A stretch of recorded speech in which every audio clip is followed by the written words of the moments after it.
Welcome to a very special episode of Parenting and You with me, Dr. Shefali. Today, I'm absolutely thrilled to be joined by Devon Kuntzman. She's the founder of Transforming Toddlerhood. She's a certified coach, an author, and most importantly, a toddler parent who truly gets it. Devon is on a mission to flip the script on the terrible twos, three-nagers, fearsome fours, and the frightful fives. Through her work, she's helped tens of thousands of families around the world navigate toddlerhood with more calm, confidence, and joy. It's going to be a really insightful and empowering conversation, one you don't want to miss, especially if you're a toddler parent. Joining me now is a dear friend, a colleague, a trusted parenting expert, Devon Kuntzman, certified coach, mom of a toddler, and author of the new book. I'm so excited for this to hit the shelves and be out in the world. It's called Transforming Toddlerhood. She wrote this insightful book because she believes parents deserve support, not guilt, and toddlers deserve to be understood, not just managed. Her mission is to shift the narrative around toddler parenting from one of frustration and control to one of empathy and connection. Hi, Devon. Welcome to the podcast. I'm so excited to have you here. Thank you so much. I'm so excited to chat today. Fantastic. So, Devon, when you had your toddler and you saw that it was so filled with unpredictability and chaos, the toddler world is a world of its own. How did you take all of that frustration and helplessness and transform it for yourself? When you have a toddler, it's an exciting developmental period because it's really a developmental period full of firsts, right? You get to see the first steps and the first words and just really who your child is, their personality and who they are as a unique being. And at the same time, it's the first time that your sense of control is really challenged. And I remember for myself, like cognitively, I have been supporting parents all over the world since 2018 in toddlerhood. And with having my own toddler, there were moments where, you just second guess everything. You question everything because you're sleep deprived. Your toddler's doing the exact opposite of what you predicted. And I think that's like the biggest thing about parenthood is you have this idea of the child you're going to have and what it's going to look like. And then you get the child that you have, right? And it oftentimes doesn't look the same. And so there's a lot of moments of like reconciling that. And I think the biggest thing that always helps me stay like in the North Star, like the North Star for like keeping me on track is the fact that I'm always telling myself like, he's just learning. He doesn't know yet. And I think that's the biggest thing is that when I realize that this isn't personal towards me, he's just learning. That's the thing that starts kind of pulling me out of the moments where I'm like, oh my gosh, can I take another moment of this? Or what the heck is going on here? That's really what helps me stay pointed towards that true north. Yeah. Did you find that when you were raising your young child, that your own, memories of being that age kept popping up? And did you have some moments of, come to Jesus where you're like, wow, I didn't realize that when I was a child, I really wasn't allowed to do XYZ? Or what kind of parallels did you begin to draw in your own parenting? Yeah, this actually even started for me prior to having my child because I was a nanny for many high-profile families all over the world for about a decade before I started Transforming Toddlerhood and had my own child. And so I had a lot of time to kind of work through my things and see how all these beautiful little toddlers that I was taking care of, how they brought back memories for me of things of my childhood that maybe weren't conscious anymore that I'd like forgotten about. And those moments of, I think the biggest thing that came up for me was like this idea of like, I didn't think I was quote unquote doing a good job or doing it right if this toddler wasn't listening to me. Yes. And I think that was the biggest thing is like feeling like that I was supposed to be able to control this little being, this little child, and really having that these moments over and over again of getting kind of slapped in the face with the fact that we can't control these little beings. And I think like it brought back like a lot of like parallels from my childhood of like, this idea of what it means to be a good girl and what that looks like. And then the expectations, having grown up with different messages that I was putting on these toddlers that I was with every day, and then my own son. And, really looking at how that impacted the things I might say or I might do. And it made me very conscious of a lot of patterns that I didn't even know existed. I know. Isn't that shocking? Because first, we don't even realize that we're such control freaks, right? We don't look at ourselves like that. And maybe in all our adult relationships, because we can't be control freaky for the most part, because the other adult will push us back, right? They'll be like, you can't control me, you're not my mother. But then when we do become the mother, we suddenly realize we are controlling. And it's out of a need for, doing our best and all the good intentions, but we're actually very controlling. And I think that toddler really is the first time in our lives as a parent that we have somebody, this child, pushing back against us. I think then it sets off, the preteen years, the teen years, but the toddler is that first experiment where they are now rebelling. And you feel so helpless. When you're teenager rebels, you almost expect it because they're 15, 16, 17. But when a 3-year-old says no and will not brush their teeth and refuse to just obey you, that is your first experiment of what do I do now? How do I let go of my power without feeling powerless, right? And I think many parents have that big battle, right? How do you let go of power without feeling powerless? And I think the answer is don't see it as a power struggle, right? Don't even look at it like that. Can you speak to that a little bit?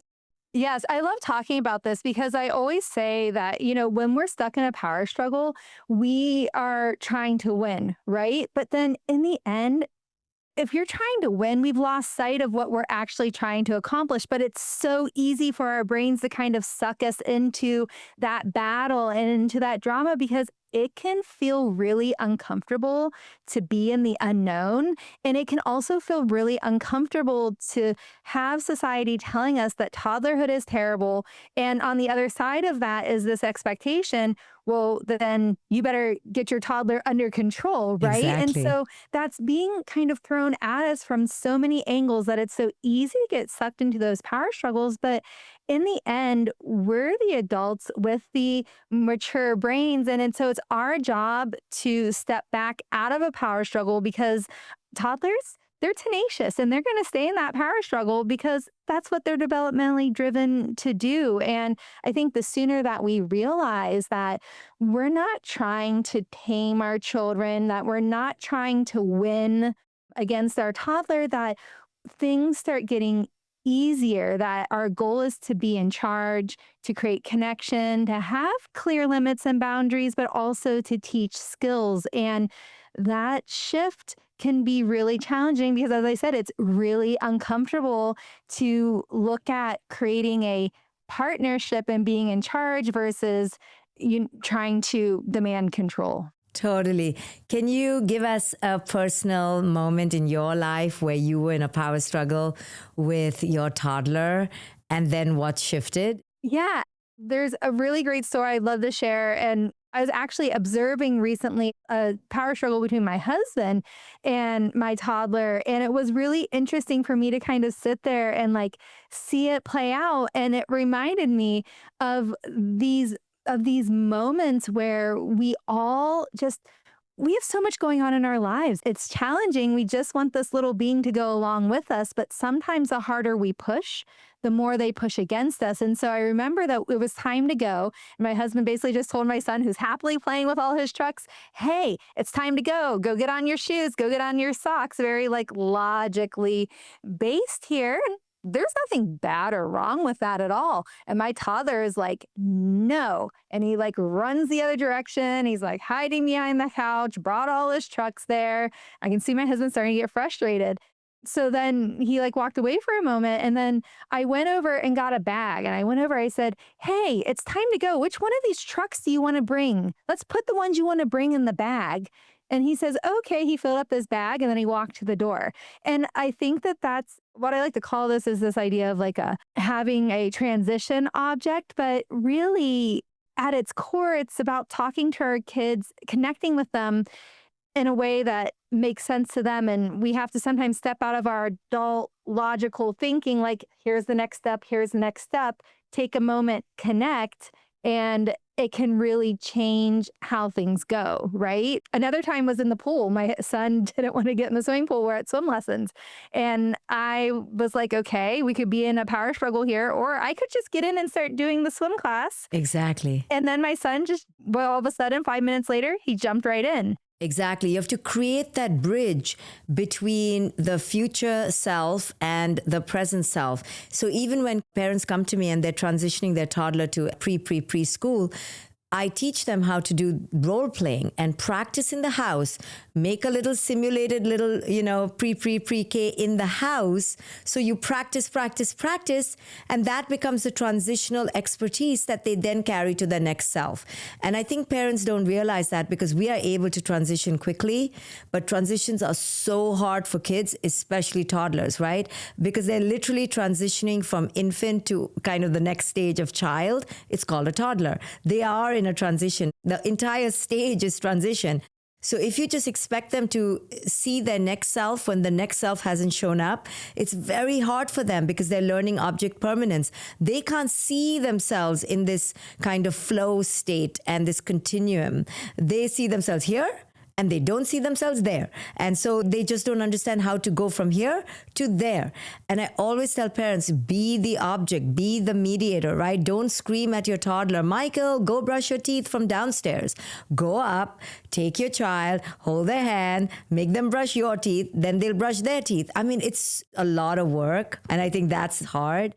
So for a man, especially a father who's very logical, toddlers can be even more infuriating. So how do you coach your husband to kind of learn this new language, because it's not intuitive to them? Yeah.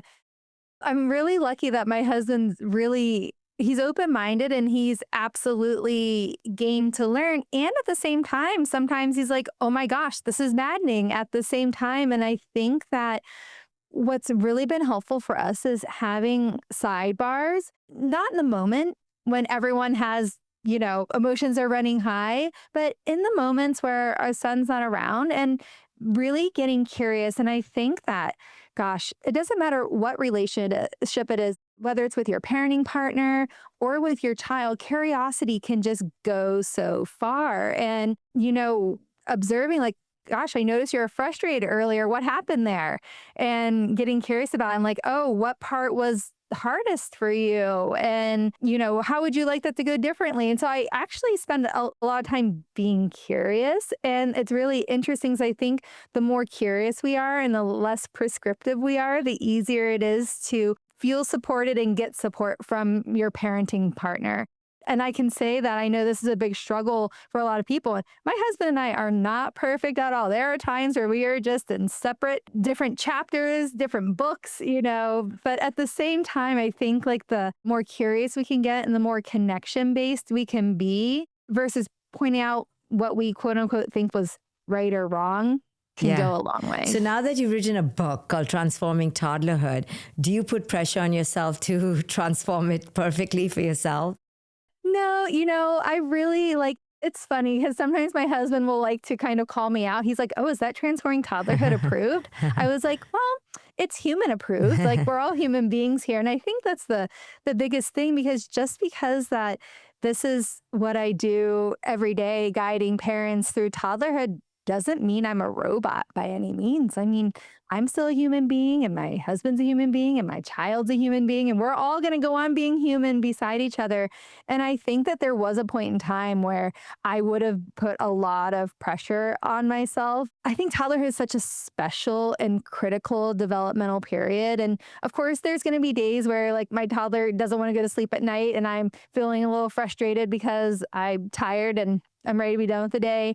And at the same time, like no one needs to be a perfect parent. And I think that's the biggest thing that I try to help parents understand through my book is that, gosh, transforming toddlerhood doesn't mean about being a perfect parent, doing everything quote unquote right. Like it's really about what works for you and your individual child and being human because our children actually learn way more from our humanness than they would learn from us being perfect robots, right? Yeah, and let's talk about that because everyone, can understand that intellectually that you don't have to be perfect. But in the moment when you've really dropped like some F-bombs, you've really said the most horrible things, you think it's going to scar them for the rest of their life, or you really did make a mistake, like you did something that hurt them irrevocably.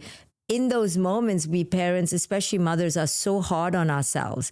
So when you said, they learn more from our humanness than our perfection, what are they learning from our humanness? Yeah.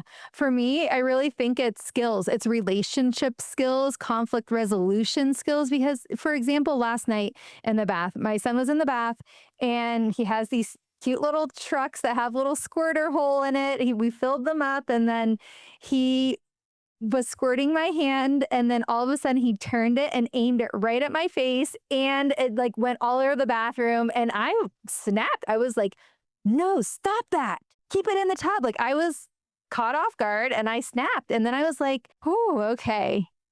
Hey, it's best to keep the water over here in the tub. Mommy doesn't like being squirted in the face. And I know you squirt daddy in the face and he loves it. And I don't love it. And I'm sorry I yelled at you.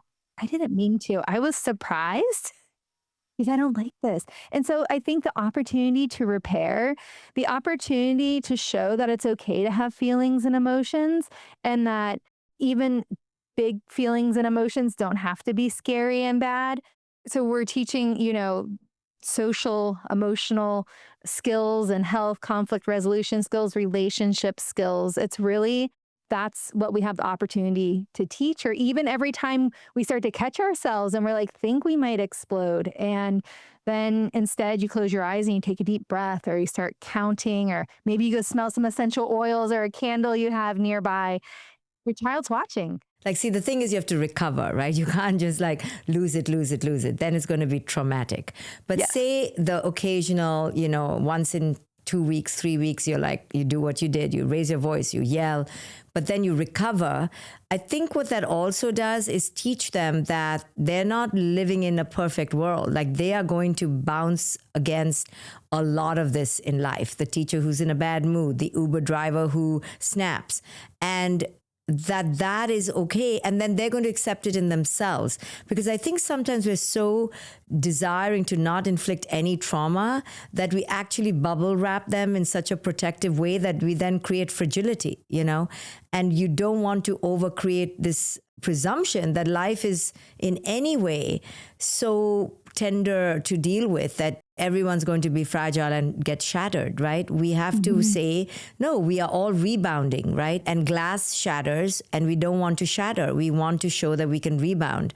And that's, I think, another benefit of falling apart and repairing. But the repair is very important. Otherwise, it's just abuse, Absolutely. That's the resilience, is the backbone of everything I hear you talking about. In my head, I'm like, resilience. That's where resilience comes from, when we know that we can work with these feelings and emotions, that we can fall apart and bounce back, and we can learn to navigate these things and know that it's not personal. I think that's the biggest thing, is that, as you said, like, it is important to bounce back and repair. And inside of that imperfectness, there's just a treasure trove.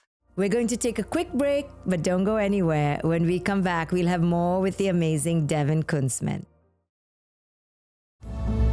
When you look back in your own childhood of being a little girl, little Devon, what were some of the things that you struggled with in your childhood conditioning, in your family background?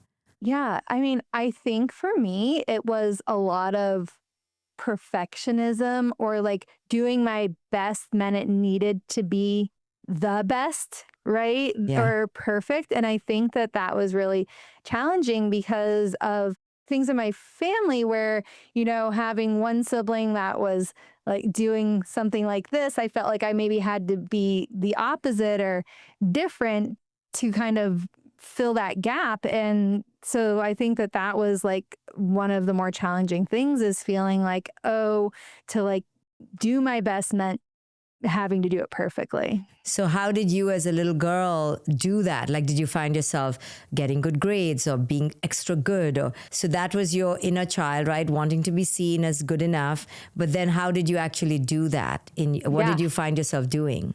Definitely like getting good grades, doing everything I was told, not questioning, what I was told to do, avoiding doing anything that would like maybe get me grounded or things like that.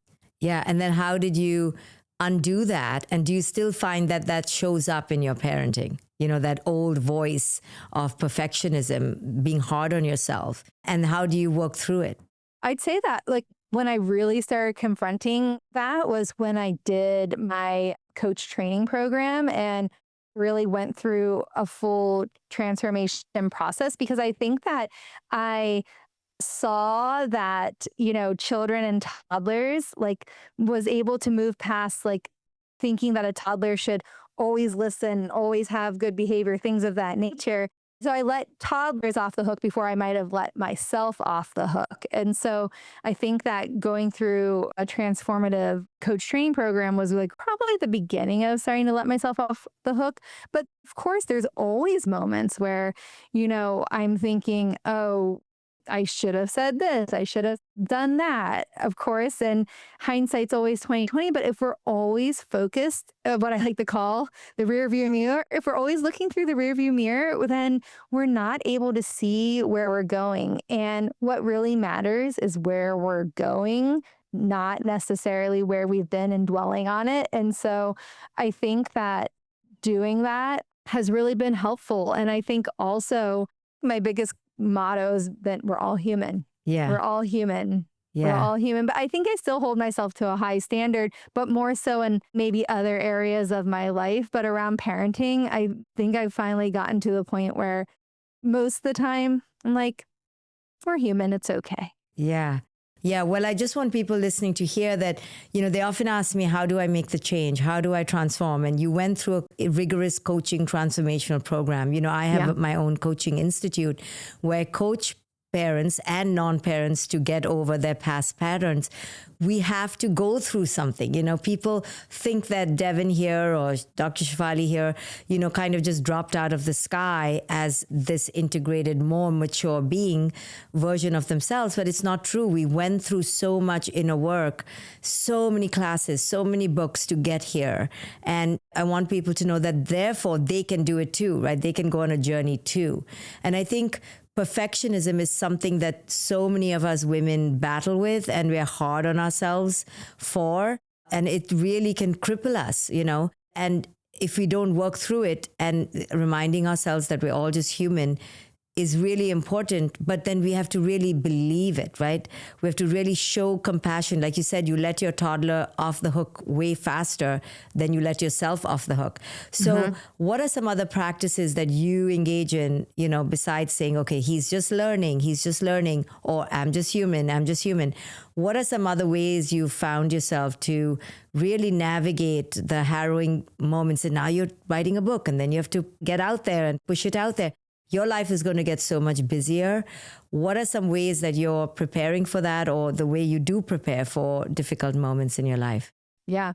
I'd say one thing is carving out time for myself and asking for support to get that time, whether it's from my parenting partner, from a family member, from a babysitter, but really being shameless in asking for my needs and what I need. And I think that as women, that's not always an easy thing to do. And it's not always an easy thing for me to do. And sometimes I like forget and I'm like, gosh, I haven't been to the sauna in like 2 weeks. I would be doing a lot better right now. I had like gone to the sauna, had time to just sit there, because I feel like the sauna is like the one place where like I'm forced to just sit there and be there. And so it's a really good place for me to go to be still and to decompress.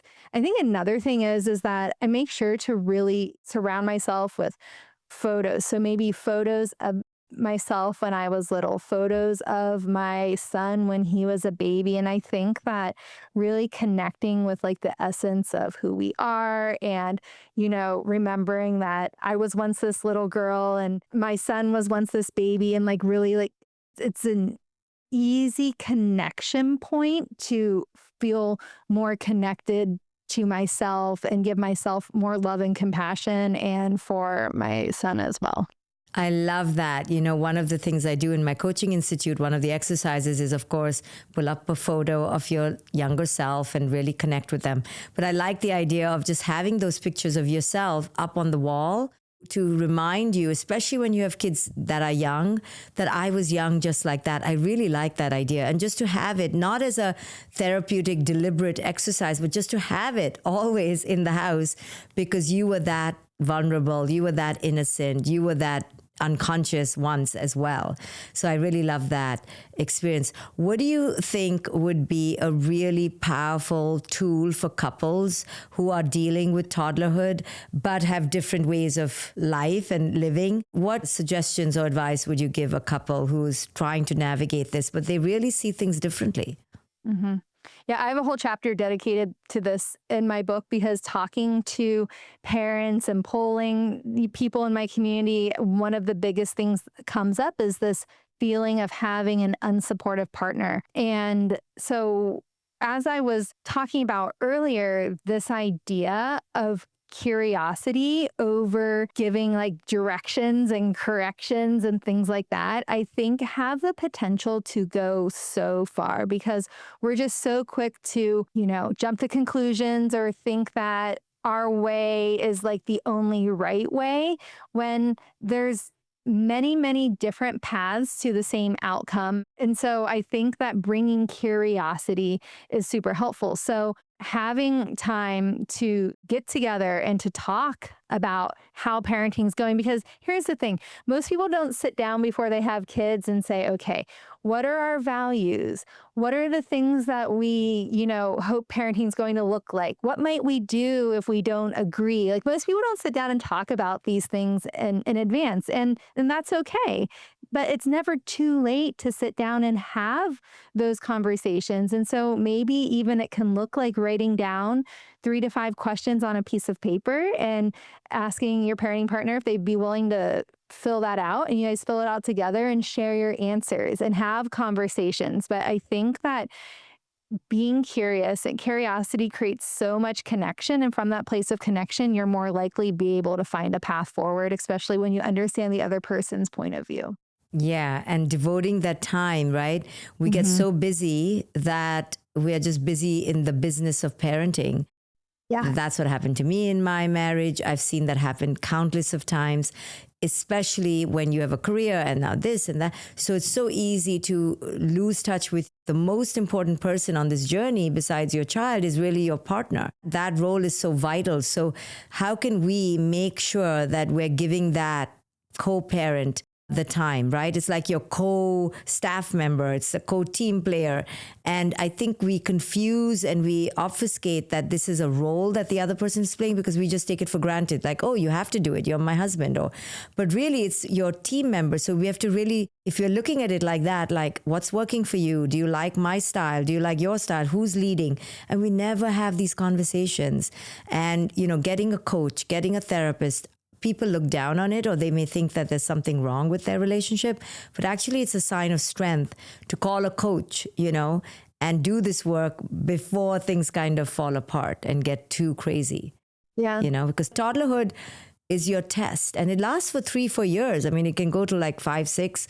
So, and then your kid begins to emerge into an elementary school kid. But for that whole time period between infancy to school, they are in this phase of very wild, chaotic unpredictability. Mm-hmm. Yeah. It's really about putting it on the calendar, right? But then one thing I like to say is that if you find yourself having a lot of conversations with your parenting partner, but they're all business, right? So it's all like logistics and things like that. It might look like scheduling something fun to go do something fun. Or if you're always out doing things, if you spend time together, it's like all the fun things, but never really talking about the things that are, going unsaid or the things that feel chaotic and out of control, then it's maybe scheduling some time to get curious about those things. But both can be really important in terms of creating connection and finding a way. I always say the goal isn't to be on the same page. I hear this all the time, like, oh, I need to get my parenting partner on the same page, on the same page. I'm not sure where this saying like really came from, but I'm like, let's rewrite it. Like our goal, I think, is to get into the same book, right? We don't have to always be on the same exact page, but if we have the same common goal and we can get into the same book, then we're going to make a lot of progress than putting the pressure on ourselves that we have to be on the same page because there's only one right way to get to the outcome that we want to. Yeah, in my book, The Conscious Parent, which I wrote in 2010, I wrote there that, parents often think they have to have a united front. That's the saying, right? But then that's what it is. It's a front, meaning it's a farce. It's a inauthentic way of being. It cannot exist that you all are perfectly united. Now, yes, one can be the leader and one can be a, very devoted, loyal follower, but both human beings cannot be exactly on the same, line for line, same page. So when that doesn't happen, don't be surprised, don't be upset, don't be disheartened, don't be resentful. In fact, it may be a good thing for the child to experience two different kinds of parenting. Even if one is totally strict and one is lenient, actually the kids figure it out, and they learn that there are different styles of people and adults in the house. So it's very beneficial for them to experience contrast, for them to experience distress in these ways, because then they learn to figure out that humans are not identical, Yeah. Well, it really comes back to our conversation at the beginning of our conversation about control and this idea, yes, we can't control our children. We have this illusion of control, but we can't actually control them. Well, we sure can't control our parenting partners either, but we might spend a lot of time trying to control them, but we can't. And so when I have parents come to me that say, gosh, well, my parenting partner is just all the way over here. And, this doesn't really match with my parenting style. And gosh, we didn't even think about these things before. And now I realize we're just going in two separate directions. The one thing I say is yes, in the end, above all else, you can't control your parenting partner. And what you can control though is the conversations that you have with your child, the things that you model in front of your parenting partner, the conversations you have with your child, especially as they get older about what do you think about what happened? How was that for you?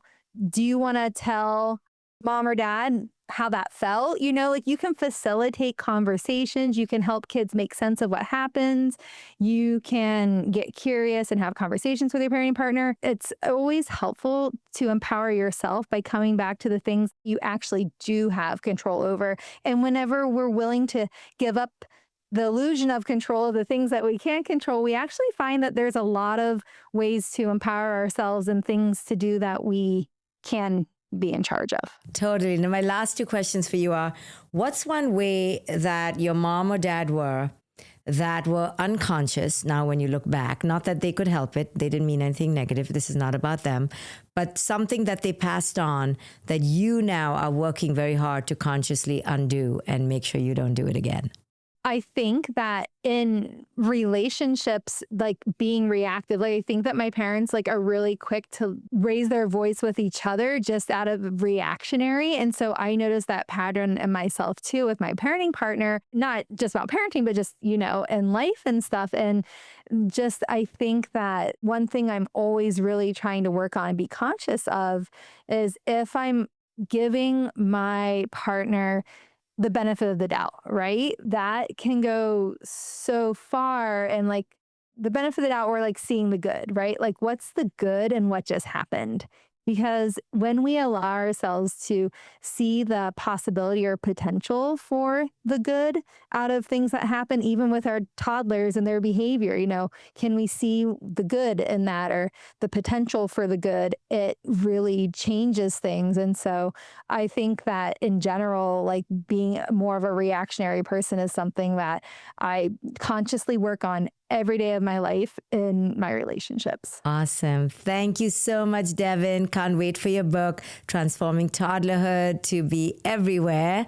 Such a gift for parents of toddlers. Thank you for all you do, and thank you for being here today. Thank you so much. It was really fun. I hope you learned a lot. I sure did. I will see you on the next episode of Parenting and You with me, Dr. Shefali. Parenting and You with Dr. Shefali is for educational and informational purposes only. It is not intended as a substitute for professional medical, psychological, psychotherapeutic, coaching, healthcare, or other qualified professional advice, diagnosis, or treatment.